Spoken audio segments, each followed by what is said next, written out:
যিনি মানুষকে খুন করতে গায়ে করতে ভালোবাসে, সেই হাসিনাকে আমাদের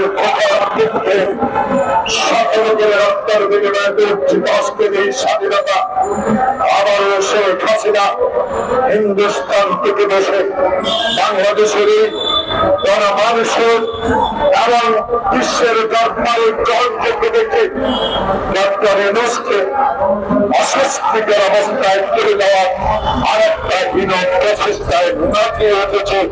তার প্রমাণ হিন্দুস্তান ভারত। আপনারা বড় দেশ হতে পারেন, আপনাদের মনটা খুবই ছোট, আমরা ছোট দেশ হতে পারি, কিন্তু আল্লাহ রহমতে আমরা আমাদের মন দিনকে অনেক বড়। আমরা আপনাদেরকে বিশ্বাস করেছিলাম,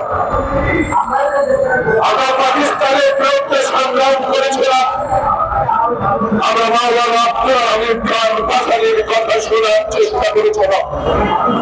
সেদিন কাঠমারিতে 1957 সালে মাওলানা আব্দুল হামিদ খান ভাসানী আসসালামু আলাইকুম দিয়ে পশ্চিমাকে বিদায় করতে চেয়েছিল। এই শেখ মুজিব ক্ষমতার নবী শেখ হাসিনার পিতা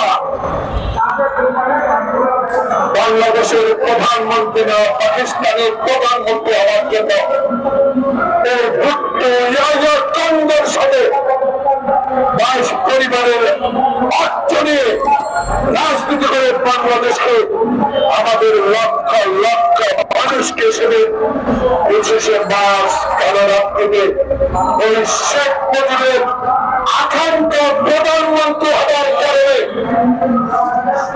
আলোচনার নামে অচলাবস্থা সৃষ্টি করে সেদিন 25শে মার্চ কালো রাত্রিতে আমার রিক্সাওয়ালা থেকে শুরু করে মুক্তিযুদ্ধের বিশ্ববিদ্যালয়ের শিক্ষক ছাত্র করে থাকে নির্মমভাবে হত্যা করেছিলেন। প্রিয় ভাইয়েরা, নতুন প্রজন্ম সবাই আপনারা আমার ছেলের বয়স,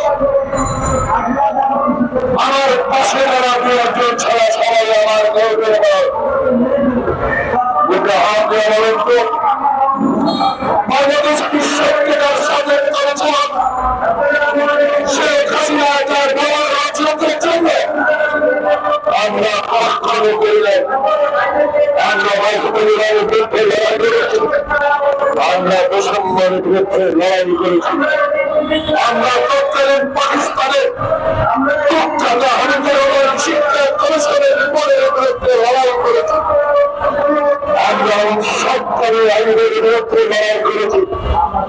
ডক্টর মিনার রক্ত নিয়ে ইতিহাস সৃষ্টি হয়ে গিয়েছিল। সেই কথাগুলো মাউন্নের সালাম মার্কেটের কথাগুলো এর সাথে নির্মমভাবে হত্যাকারীদের কথা বছরের ভুলে গিয়েছিলেন।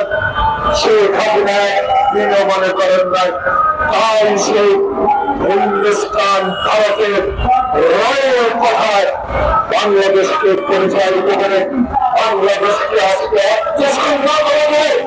তিস্তার পদ্মা আমার দাবিকে অবজ্ঞা করে বাংলাদেশকে মরুভূমি করে তুলেছিল। প্রিয় ভাইয়েরা, আজও আমার সামনে পররাষ্ট্র মন্ত্রণালয়